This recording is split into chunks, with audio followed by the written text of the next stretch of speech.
Well, good morning. This is the Healing the Heart of America course.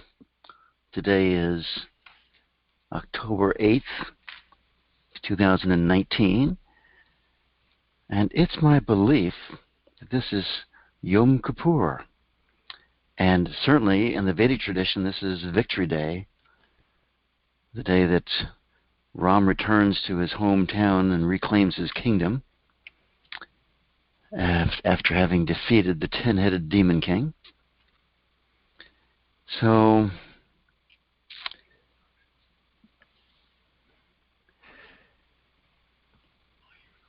I am recording. Thank you very much. Appreciate that. So let's just take this as a very auspicious and great holy day. Yom Kippur is the Day of Atonement, which is a great day for us.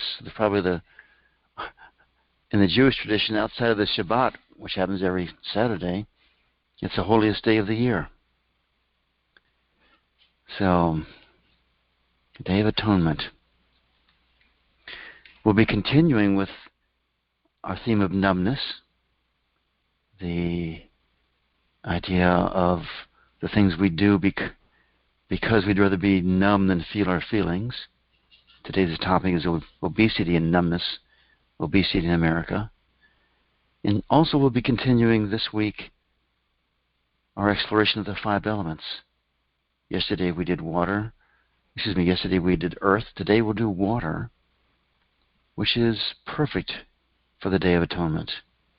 Couldn't be a better element for that. Part of the great power of water includes the element of forgiveness, which is very integral to atonement. But let's just begin.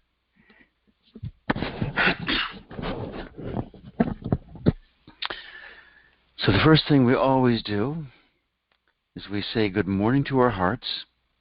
So just take your hands, put them over your heart, one on top of the other.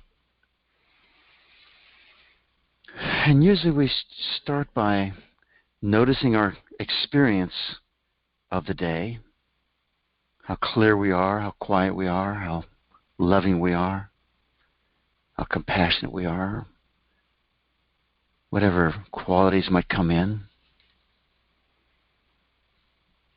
Just for the sake of noticing the change in us as we move into our hearts. So just be with your heart here, holding your hands, this very ancient posture that wakens up the heart.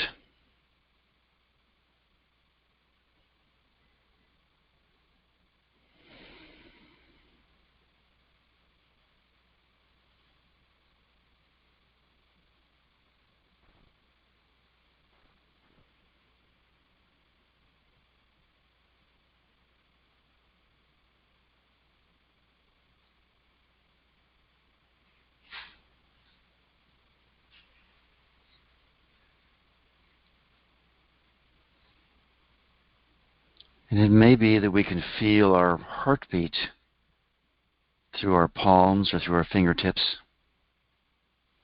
Doesn't matter if you don't. It's just a possibility here.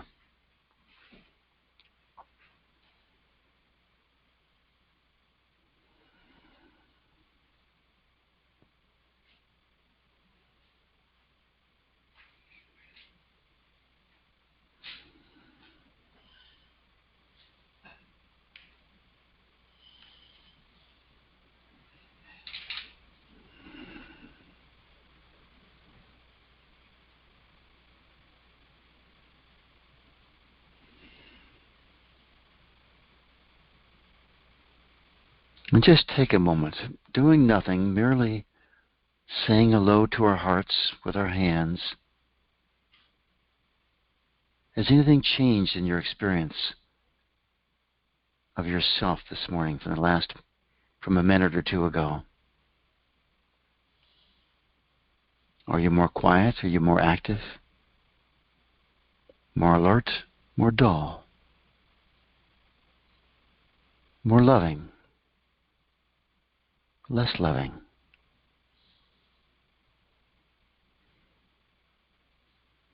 Has your experience in your chair changed? And maybe there's change, maybe there isn't. It doesn't matter. We just do this to explore our own inner being, our own energy patterns. And when you want to, pull your hands down, and let's move on to this process developed or practiced by the great God-realized beings of the 4th and 5th century that we call the Desert Fathers and the Desert Mothers. And as I've said before, they developed this process of connecting the rhythm of the heartbeat to the rhythm of our breathing, of our respiration. It creates a great sense of balance inside oneself. And the Desert Fathers and Mothers used it to draw closer to Jesus, but it can be used for any purpose. A scientist can use it to become more aware of the inner workings of creation. A teacher to impart wisdom. We're going to use it to heal the wounds in our heart and the wounds in the heart of America.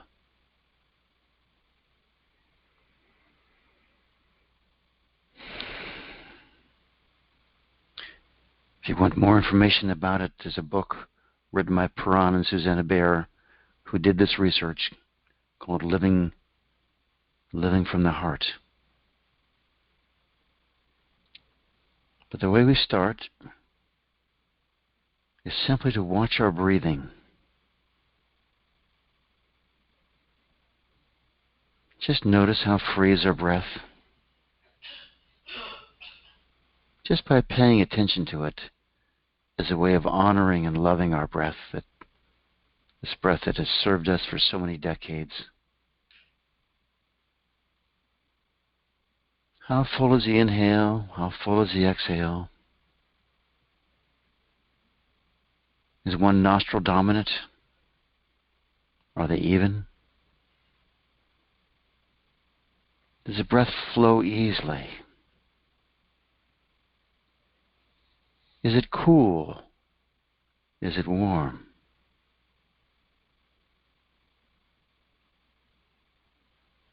How open are your lungs?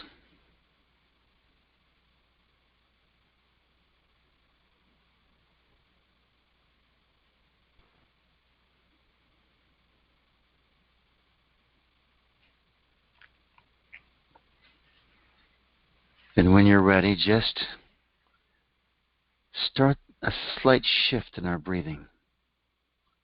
And that is fully exhale, fully inhale, using the abdominal breath. And the easy way to start this is to simply, on your next exhale, pull your abdominal muscles all the way back towards your spine. Notice how full the exhale is, and then correspondingly how full the inhale is.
And I'd suggest here again you just monitor yourself with a very full inhale and a very full exhale, deep abdominal breathing.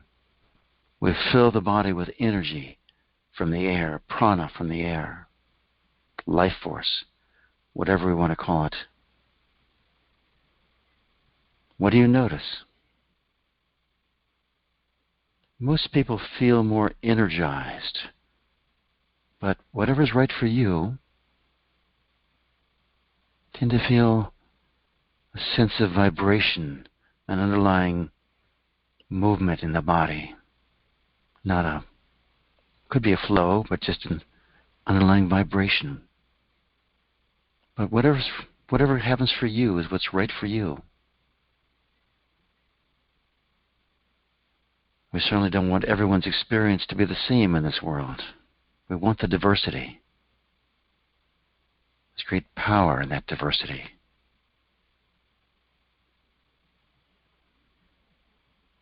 And now let's move on to this process of connecting the rhythm of our breathing with the rhythm of our heartbeat. And first thing is to locate your heartbeat. If you can just feel it in your chest or anywhere in your body, a pulsing sensation, that's perfect. If you can't, simply feel your pulse on your wrist or your neck, or hold your breath for 20 or 30 seconds and you'll start to feel your heartbeat. And some people, it's okay. We are where we are. It's just hard to feel your pulse. And that's okay. You can just count and breathe rhythmically in the beginning. And eventually you'll catch your pulse. It just shows up the more we pay attention to our hearts. So the practice is to inhale to the count of 6 or 8 heartbeats. Exhale to the count of 6 or 8 heartbeats. I'll use the number 8, but whatever is good for you. Might even be 4 or 10. And just inhale to 8 heartbeats.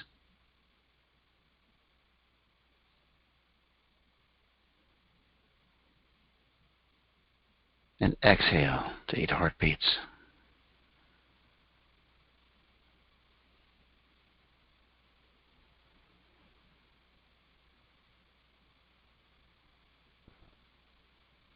And just continue that. Over time, and usually it takes a good period of time, you'll discover another pulse in your body. The pulse of the cerebral spinal fluid, pumping up and down your spine into your brain. For me, it's more of a surge, a slow pulsing. And eventually we begin to become aware of the magnetic pulsing of the earth. All these tend to move into harmony together just when we start this basic connection of these two rhythms in our body. We become connected to the rhythm of nature, of life, of creation.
And again, you might check in with yourself.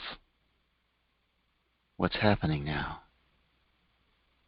What's my relationship with my body? Do I feel more embodied or less embodied? More connected to my body or less connected? Quieter? Louder? Deeper?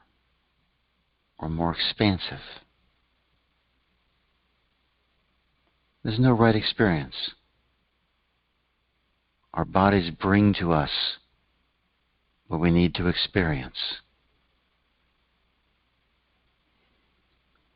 Our bodies, and you'll discover this the more you explore your body and your heart, our bodies are the most concentrated essence of intelligence that you could imagine. Pure intelligence in the most compact form, source of great wisdom and power. And all we need to do is start honoring our bodies.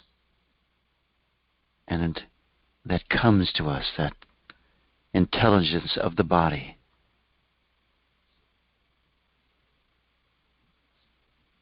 And in the body are all these elements: earth, air, fire, water, space or ether.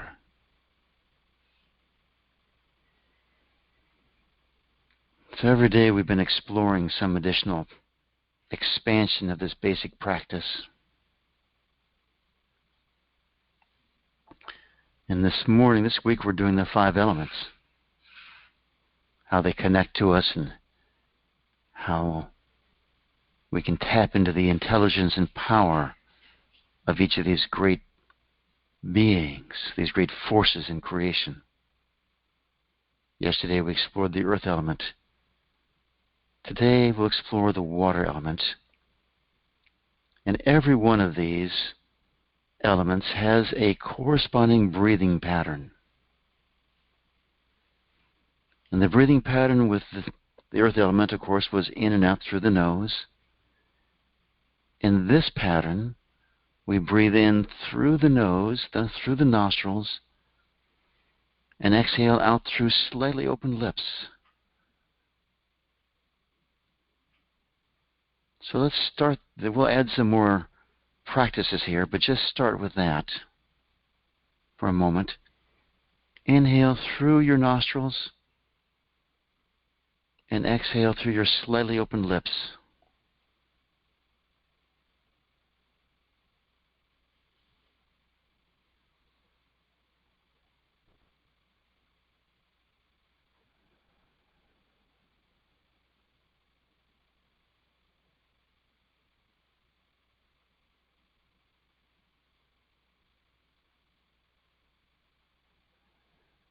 And just check that alone. What's your experience with that? Is that a jagged experience, or is that a soft, flowing experience?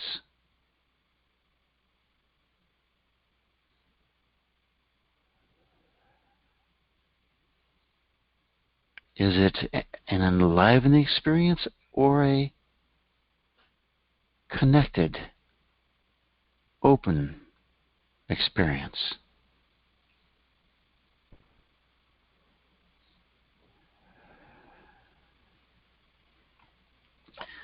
We also need the intention to invoke the water element to truly make this the water breath. And so I'm going to invite you to allow or even imagine the sense of a very faint mist, an energetic mist coming from the heavens above, through the crown, moving into the heart, and then as we exhale through the open lips, flowing on down. So as we inhale, we're inviting in energy from the heavens, this faint, flowing, watery mist Could even be a waterfall if you choose. Inhale, pull the energy into your heart, and then exhale through your slightly open lips.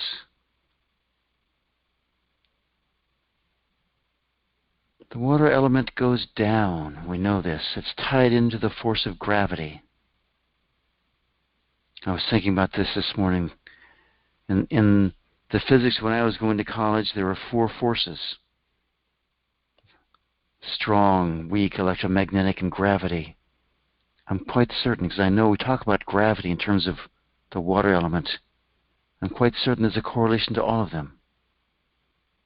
These are 5 forces of creation. 5 of the 8 prakritis. The other 3 being mind, intellect, ego.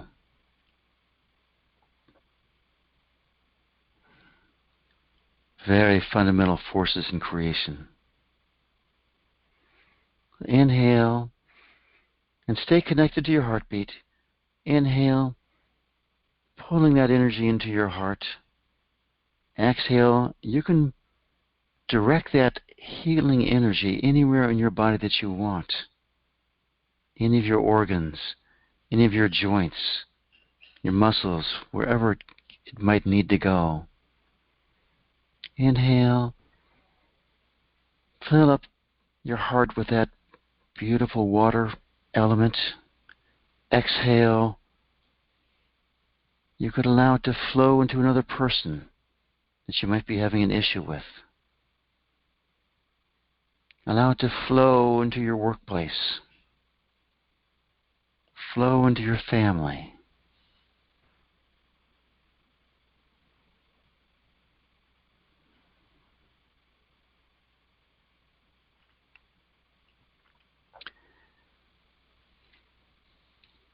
In most traditional paths of meditation,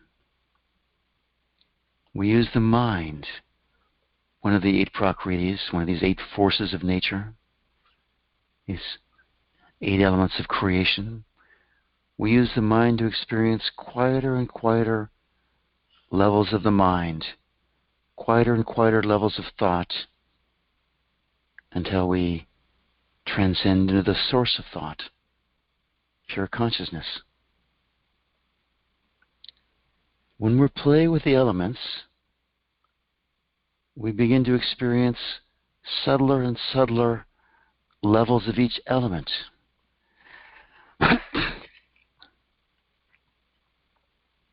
Eventually,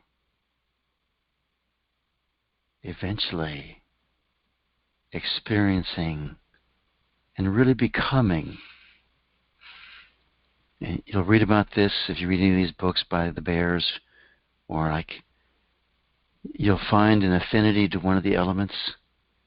I became the air element once, the air element for this planet. An extraordinary experience. Friends of mine have become the earth. It's a way of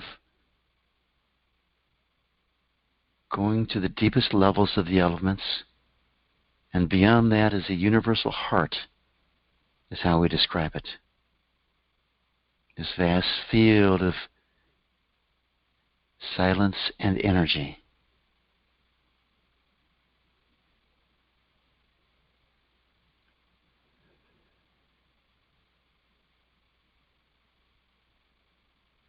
And again, having been doing this water breath for a few minutes here, what's your experience?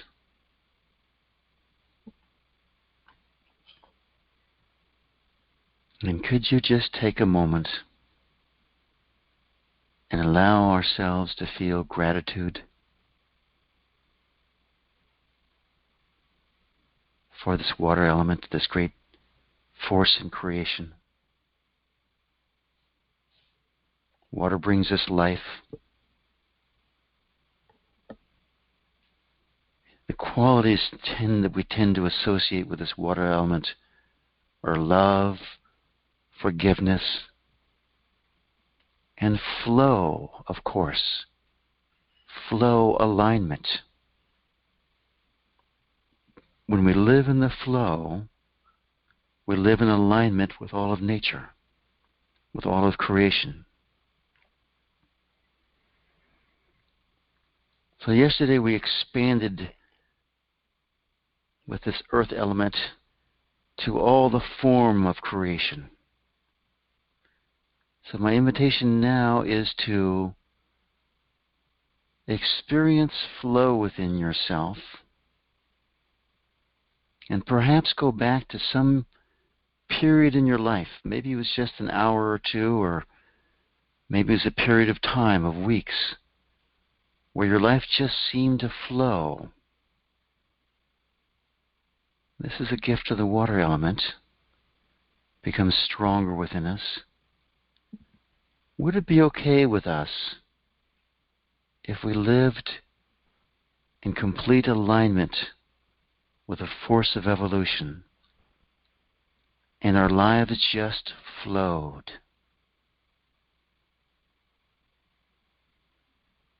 It's just setting an intention, nothing to do. We just set the intention and we let it go. Would it be okay with us if we so attune to this divine quality that we ourselves move into the flow? This is that zone that the athletes speak about. Would it be okay with us if we were in the flow at work, in the flow in our relationships, in the flow with our family while we're shopping?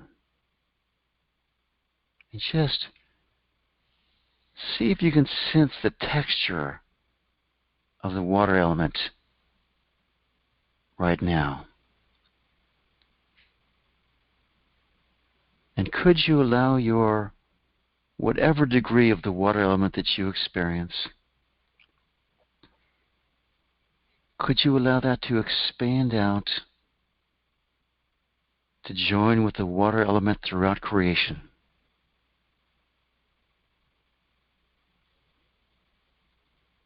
There is water, this gravity, this flow energy throughout every part of creation, throughout the earth, throughout the galaxies, the universes. Would it be okay with us if on the level of this flow we experience a degree of unity with all creation? Many ways to access this sense of unity, this experience of unity.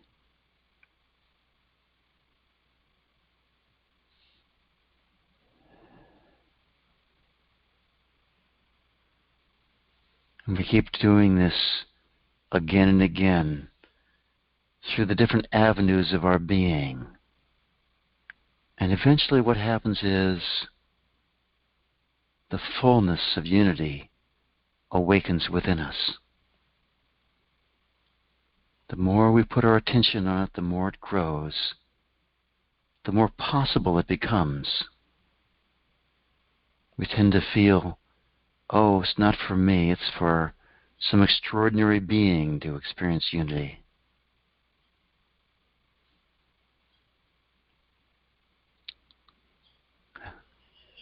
Instead, we want to recognize that it's our birthright. It's who we are, and it's just a process of noticing it. Noticing it.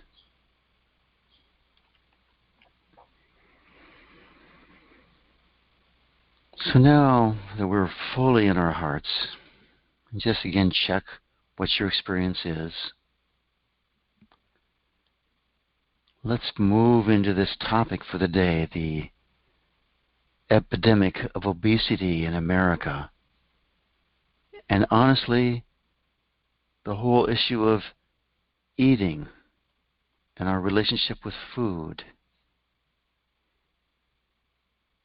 But specifically, we want to add in the recognition that we really have an underlying epidemic of numbness in America. People choose to be numb rather than to live fully and experience fully. I'd rather be numb than feel this. And I'm sure most of us have had this experience personally of feeling frazzled or overwhelmed or can't deal with this, and so we go eat something. And we eat so we don't have to feel that feeling.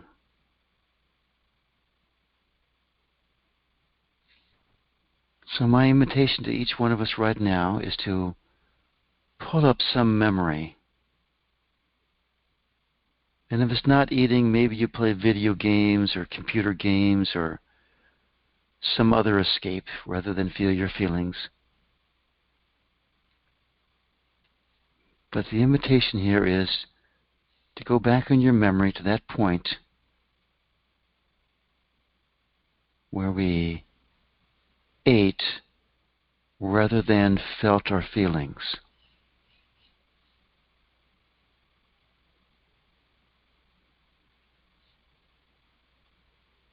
And check to see if you regret doing that. I wish I didn't do that. Just check to see. Maybe it's there, maybe it's not. Maybe you're saying, that was such a relief. Either way, what we want is to sit in our hearts, sit in our beingness, and have the choice to whether we eat or not eat.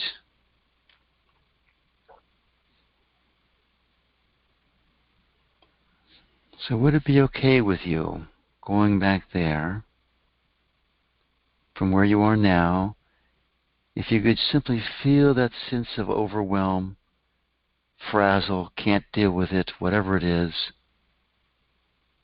and could you just allow yourself to feel it now?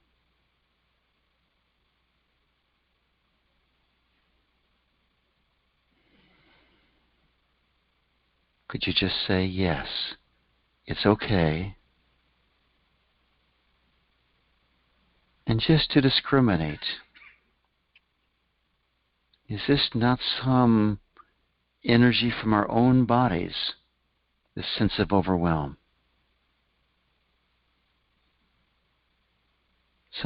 Our own feeling. It's our own, and do we really want to be ignoring this part of ourself? Do we want to suppress it, or do we want to welcome it up and say, yes, my darling child, my darling energy, please come up, join us consciously. This is your home. This is your body.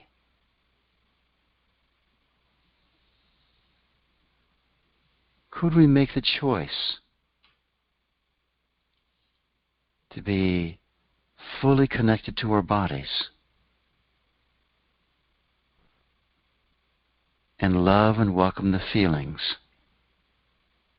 rather than suppressing them with food or even simply saying, I can't feel you now. See you later. Notice when you welcome up a sense of overwhelm, it's not really so bad. And just as a question to ask yourself, what if you simply sat with that feeling for a minute or two? It's going to take you a minute or two to go eat some food. What if you simply felt that feeling for a minute or two? What's your experience? Do most of these feelings last more than a minute or two? My experience is they don't. So in a broader sense, particularly in terms of overeating, I would invite everyone to explore the field of impulses. When we hit this overwhelm or whatever it is, notice that there's an impulse that comes up in us that says, let's go eat something, or let's go escape somehow. And just check to see if you can find that. Let's sense the truth of that. And it's okay if you don't, but just watch in the future. There's a certain moment where there's an impulse that comes in that says, aha, let's go do this. That'll feel good. And this doesn't feel good. Now, check to see if you wish you didn't have those impulses. And could you let that not liking of the impulses go? Could you again say, yes, this is a part of me that wants to be heard, recognizing all the while that merely because an impulse comes up doesn't mean that we have to act on it. It's just an impulse. Would it be okay with us if we welcomed up impulses, sat with them for a minute or two, and then decided, yeah, this is a good idea, or no, this is not a good idea? The trick here is to be aware of it and to give yourself time to feel it, to acknowledge it, to love it. And what happens over time, it's just practice, is it becomes our friend, giving us wisdom and intelligence. Every impulse that comes up has both energy and intelligence to it. It's there for us to use. It's not there as our Lord and Master. Play with this. Play with this. And to take it out to the national level, because we always want to use the power of our hearts to influence the healing of America.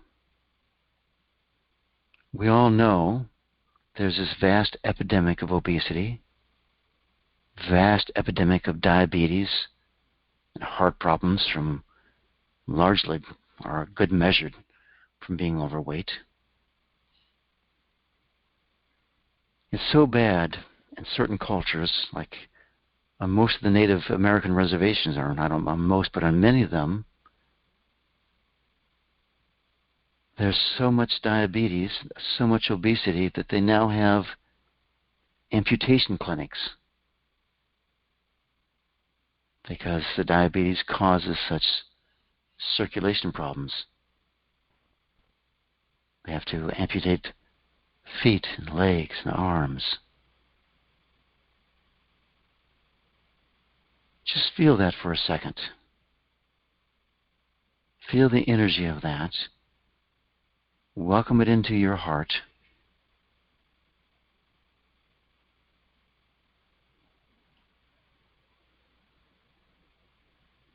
And just be with that.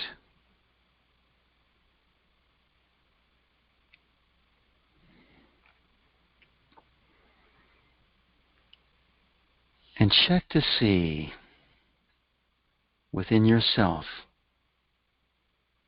when we see a truly obese person, what reaction comes up in us? Do we feel disgust? Do we feel horror? Do we feel relief that it's not us? Do we feel compassion?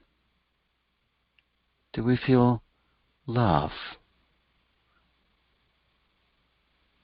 And could you allow whatever reaction comes up to be okay?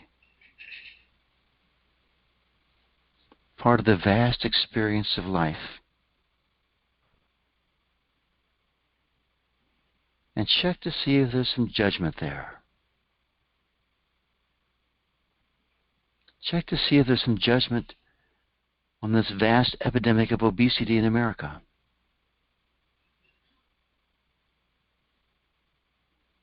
Check to see if you're judging yourself for being overweight.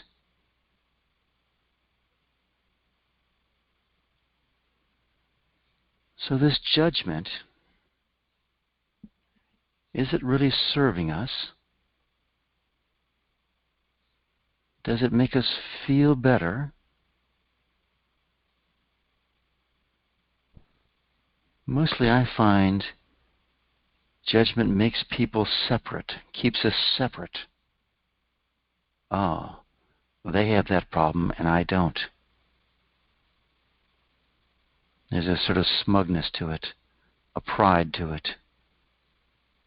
Just check to see what your experience is with judgment.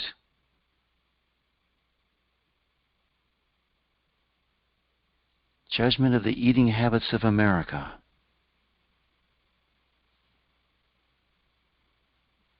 And could we go to a place where we allow everyone to experience their own lives in their own way, just like we want that freedom, without being judged ourselves?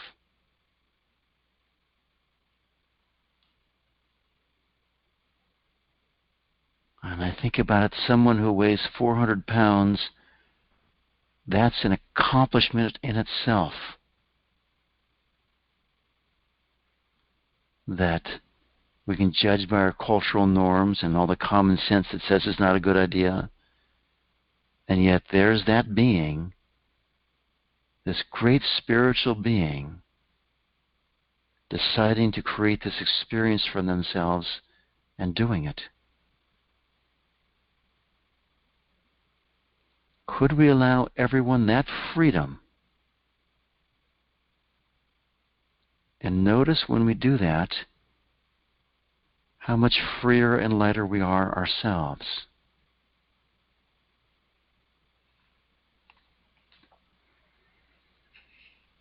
And could we, let's just set an intention for the nation and for ourselves, for our community, for our friends. Could we set the intention that everyone in this country has a healthy diet, perfect for their body type, that allows them to live a healthy and fulfilled life?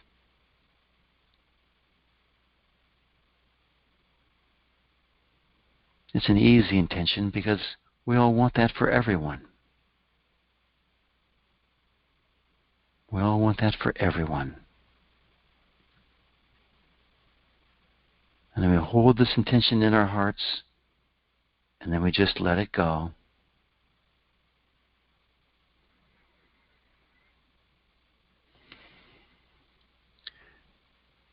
Let the energy of the divine bring that to fulfillment in its own time and place.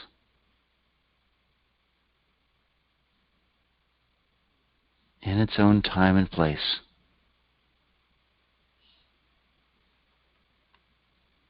And with that,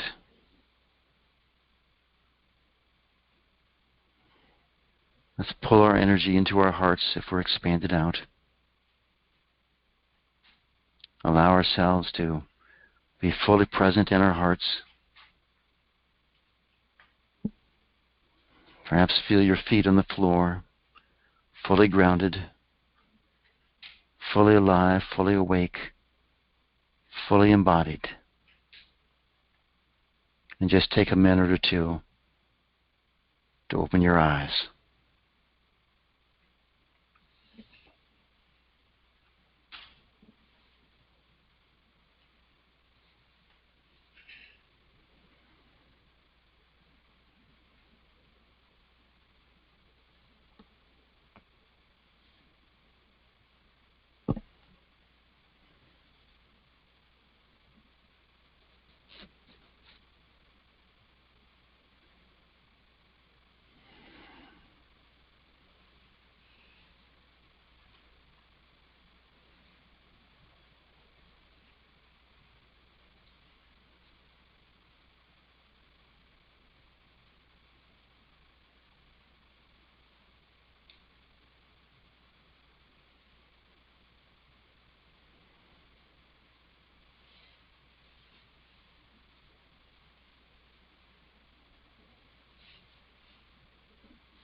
Thank you all very much for joining me in this meditation.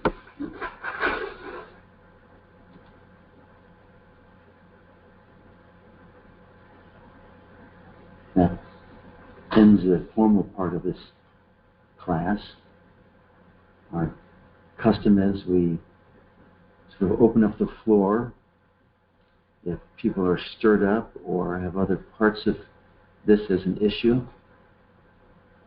they want to discuss or work with. We ask no rants and no preaching, but this topic that's probably not going to happen anyway. But if you're stirred up about this or anything else you'd like to work on, you're very welcome to unmute yourself, *6,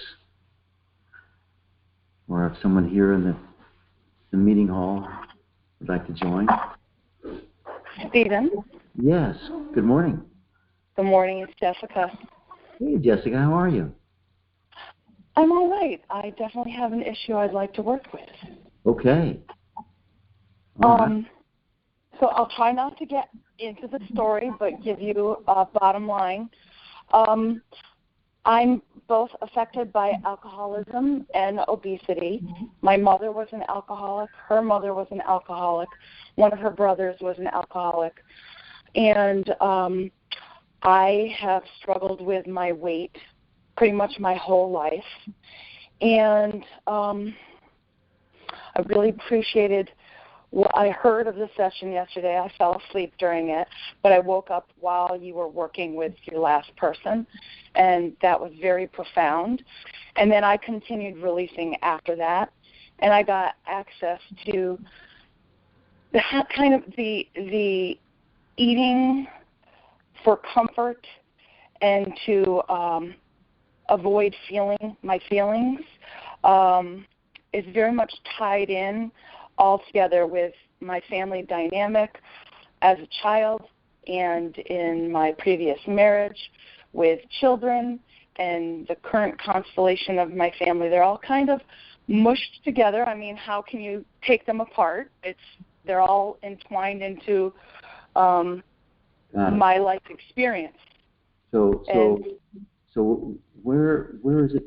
Where are you feeling it right now, Jessica? What's the solar plexus and pretty much the whole midline. Gotcha. So, by the way, thank you very much for speaking up. It's a lot of courage to speak up, I know. But when I hear you, I have this sense that this is, to you, an overwhelming problem. Definitely. Yes. Good. So, would it be okay? And it's triggered by people in my environment. Yeah. Particularly a couple of people, young people. I might as well just say it. 2 of my 4 children have had a very difficult time with their teen years, and it's impacted our family very profoundly, and it triggers my fears of growing up with an alcoholic mother. Right. It's just like buttons continually being pushed, and I notice I get extremely reactive.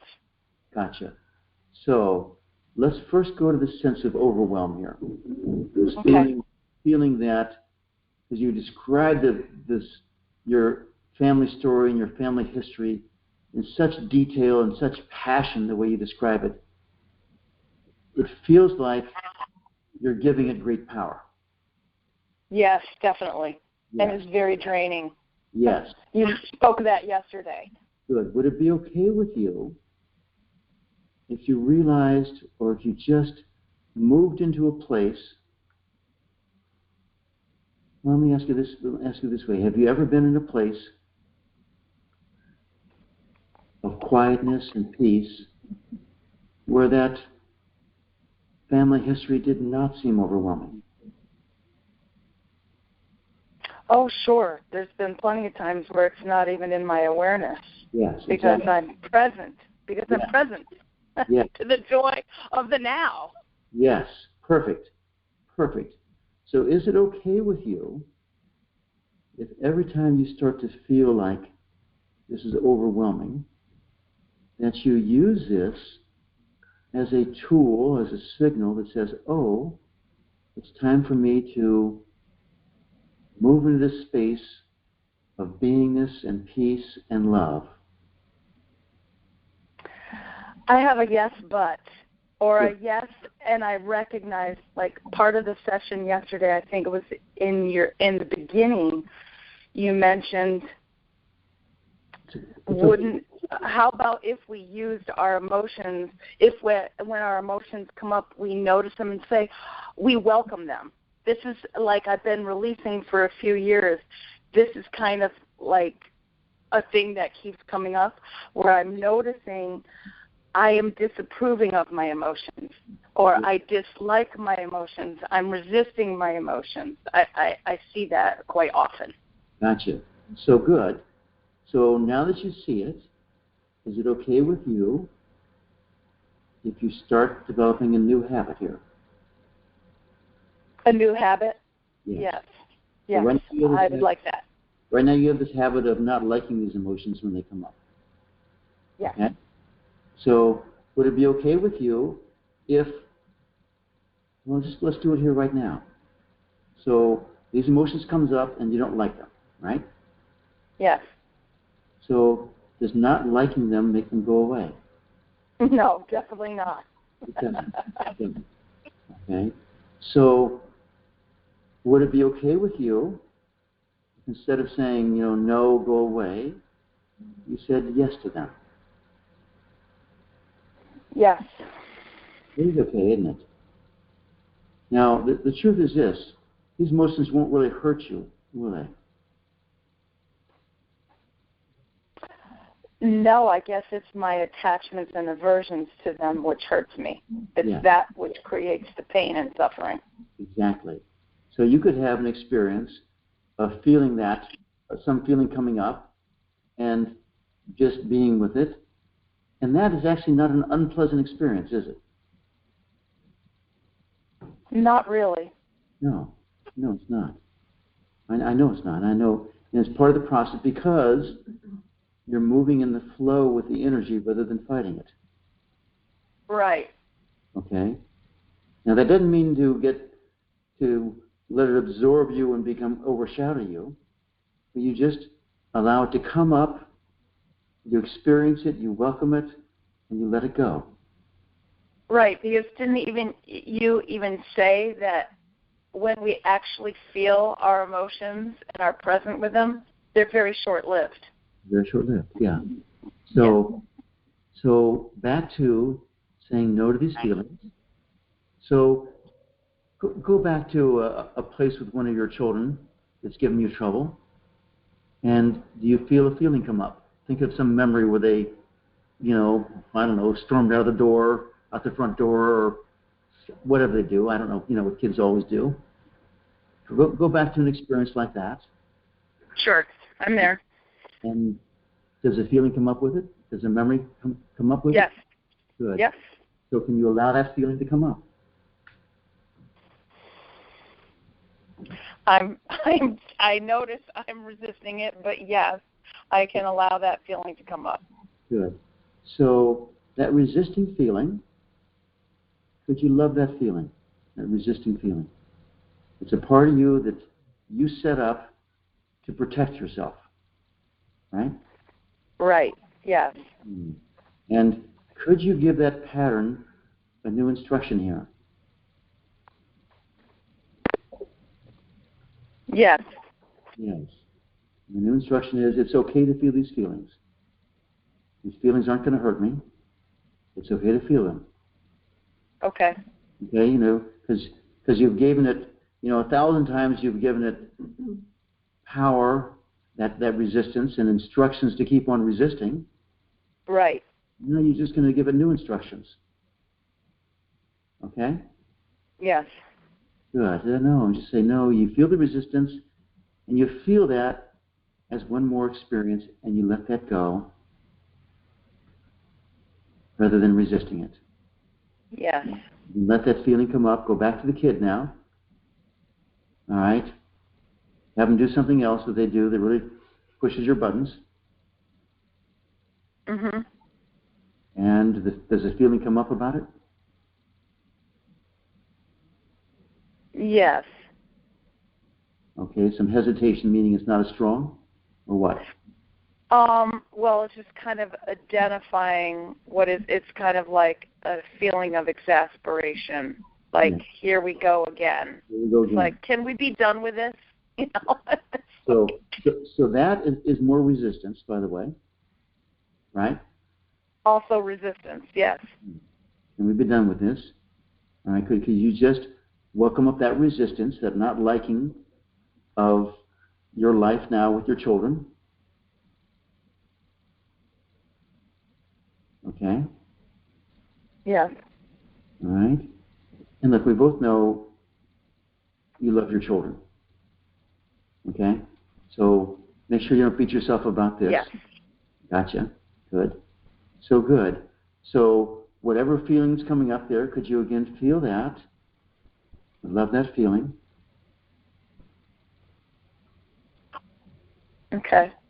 Okay? And does that feeling hurt or not? No, the feeling does not hurt. It really doesn't, does it? This is the misnomer. We think these feelings are going to hurt us, and they're just energy flowing through us. Right.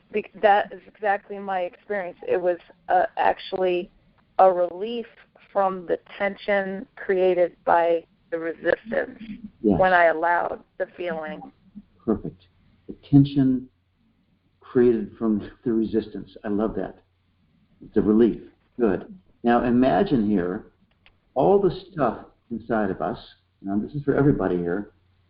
Imagine all the emotions that we're stuffing, feelings we don't want to feel. How much tension is created within us through this process. Everybody on the phone hearing that? We all do this. Jessica's walking us through this process. It's really great, Jessica. We all have these feelings within us, stored and suppressed, that we all said, oh, I don't want to feel it. And there's a tension that comes from the holding of that energy down, that suppression of energy. We feel the energy, the tension goes. Tension goes, and what happens is we release that energy for our own use. We were using to suppress that. So, Jessica? Yes. Okay with you if you have more energy for your life? Absolutely, yes. Absolutely. Yeah, absolutely. So pick up another experience with one of your kids that you don't like. Something you wish they wouldn't do anymore. Okay. Okay? And what happened this time? What's your experience? The energy come up or not? Yes. Yes. But it was kind of more like a flash than, yes. Because we're in this flow and in this process, there's less conceptualization or identification with it. Yes. So it just kind of like, Gotcha. It just moved. Yeah. Perfect. What I want you to see there, Jessica, is we did this 3 times, and already the experience is starting to change. Yes. Okay? So imagine doing this 50 times or 100 times. Okay? You see how you'd start to create a whole new pattern within yourself? Yes, definitely. Come up and then go automatically. Come up, go automatically. And Yeah. would that make you a worse mother or a better mother? Well, I think better because I'll be more present. And that's what I just became really acutely aware of this past week when I had my kids, is that the resistance to the experience and the feelings created almost an obsession with the whole conception of what I believe parenting is and blah, blah, blah, blah, blah. And so then I was not present as a parent to my other children because I was fixated on the quote-unquote problems with the one child. So, yeah, I would like to be not repeating that experience. It's not pleasant for any of us. And how about, and I'm expanding this for everyone online or in the room here, would it make you a better friend? Would it make you a better partner with your spouse? Would it make you a better person at work? If you did not, or if you developed this pattern of welcoming up this energy and letting it go rather than reacting to it. It's a pretty obvious answer, isn't it? Mm-hmm. Yeah. So this is the invitation. Okay? Just 3 times and you start to see it shift. So let's do it one more time. Put up one more memory of one of your children. Okay. Okay. And what happens this time? I'm just laughing. It's just funny. It's just ridiculous. Yes. So the classic pattern, by the way, is you'll start to experience it and you'll feel it, and then it'll get funny, and then it'll get boring. And then it won't happen anymore. Huh. Okay? Yes. That's an awareness that I had as you're saying that is it's like you said in the beginning, it's like a habit. Yes. So we're developing a new habit. There's an old habit, it's familiar, and so it's kind of like we keep repeating the same behavior because it's familiar, even though it's like part of us knows it's not healthy. Right. It's a habit. Right. Just habit, and it doesn't take that long to change it. You know, and if it comes up again, great. You go through the process again. It's not so bad. It's not going to hurt. Okay? Right. Yes. And that also works for impulse control, about eating. Okay? They're just habits. They come up. Now, how are you feeling in terms of your solar plexus right now? better. I'd say it's moved up into the heart chakra, and I'm curious if we could we shift this into the eating behaviors, like Sure. like the desire. Okay, I'm overwhelmed. I feel fixated on this particular pattern or this behavior, and I reach for a piece of chocolate or a cookie. Right. So Say like that. So how would I use this process in that moment? let's go right there. So everyone find that moment when you just say, yes, I'm going to go get that piece of pizza. Yes, I'm going to go get my Reese's peanut butter cup or a piece of chocolate or whatever it is. And you go, your mind is telling you, you don't need that. Can you go there, Jessica? Find that place? Oh, yeah, yep. Okay. So can you feel the impulse that feels like it's controlling and has more power than you do? Yes. Yeah. Yeah. Okay. So can you feel that impulse?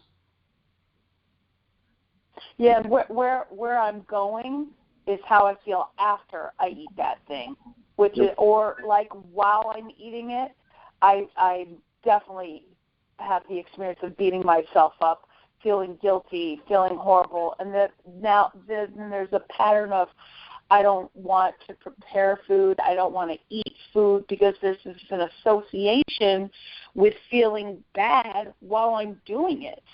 Good. All good reason to master that impulse when it first comes up. Yeah. Okay. So could you just let go of yourself, of beating up yourself about food? Yeah, I'd like to do that. Yeah. Definitely. Yeah. And this is for everyone. Could you let go of beating yourself up for all the bad decisions you've made about eating food in the past? Oh, boy. Yes. Okay. I know I'm supposed to say yes, so I'm going to say yes. But it is funny. It's also funny to just look back and see how terrible I've been to myself. It's just absolutely ridiculous. Yes. Yeah. And that sense of being terrible to yourself and how ridiculous it is, could you just recognize that's one more feeling you're having? Yeah. Uh-huh. Yeah. Yes. And all of us, we all do it. Wish we hadn't eaten this, wish we hadn't eaten that, da-da-da-da-da. Could we just let go of all that regret? Yes. It's just a decision.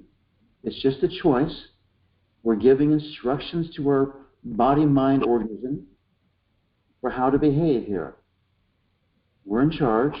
Right now we have this habit of regretting, wishing it didn't happen, da-da-da-da-da. And also, can I interject? Sure. Something that came into my awareness while you were saying that is it's like a habit of punishing ourselves. Yeah, that's beating yourself up. In the Middle Ages, they'd whip themselves. Here we do it emotionally. But yes, the old self-flagellation. Right. Yeah, but look at, when we see that, like in a movie from the Middle Ages, and they're whipping themselves, we go, oh, how stupid this is. And yet here we do it emotionally to ourselves. Yes. Right? Yes. So could we just make a decision that we're going to let that go? Yes. Let it go some more. Yes. And more. Yes. And if we catch ourselves doing it again, which most of us probably will, is it okay if we just let it go again then? Yes. Yeah. Of course. Yes. Okay. This is how we create new patterns. Okay? And that's a big one right there. If we just, let go of the old beat ourselves up cycle and shift it into giving ourselves love and approval. So let's do this. Could you give yourself love and approval for the food you've eaten over the course of your lifetime? Yes. Yeah. Could you give yourself some more love and approval for the food you've eaten over the course of your lifetime? Yes. Yeah. It's a whole different way of looking at it, isn't it? It really is, and I already feel the increase of energy as I'm saying yes to those questions. So is it okay with all of us if we start loving ourselves rather than beating ourselves up? Yeah. So from this place here, Jessica, I want to go back to this impulse control. This impulse, Okay. all right? So at that moment where we're thinking, oh, I want to go get my chocolate, I want to get this, I want to get that because I deserve it, because it doesn't matter anyway, I'll fix it up later, all the stories we tell ourselves. Would it be okay with us if we sat and felt and listened to that impulse without the belief that we have to act on it? Yes. That's okay, isn't it? Yes. And the most loving thing we can do to that impulse is to be with it. Right, to acknowledge it. To acknowledge it, to respect it, to realize it's a part of ourself. It's an old pattern that we've created within ourselves, and it's just acting out just the way we instructed ourselves to act. Okay? So, not bad, it's just there. And the way we shift the cycle is by loving it. Loving it and then not acting on it. Loving it and then not acting on it. Now, I can tell you as a practical matter, it's very, very helpful in my experience to love it, let it go, and then divert my attention. The easiest way is to get a drink of water. Yeah. That's just, but whatever works for people, I can say that's not like, that's just my own experience, because otherwise I don't always honor that intention. Well, that's a great habit because a lot of people get the hunger impulse mixed up with the thirst impulse. Actually, a lot of times we are thirsty and need water, not food. Yeah. So, Jessica, would it be okay with you and with everyone here on the phone if we just set a new intention to love and honor and recognize our impulses and realize that we're in charge? Yes. And it's okay to discriminate and make a decision based on our discrimination rather than based on the impulse. Yes. It's okay, isn't it? Yes, it is. So, how are you feeling right now? Better. Better. Good. So, yeah. Clearer, more relaxed, more open. Good. So you've got a great fertile playing ground with your children. They can take you all the way.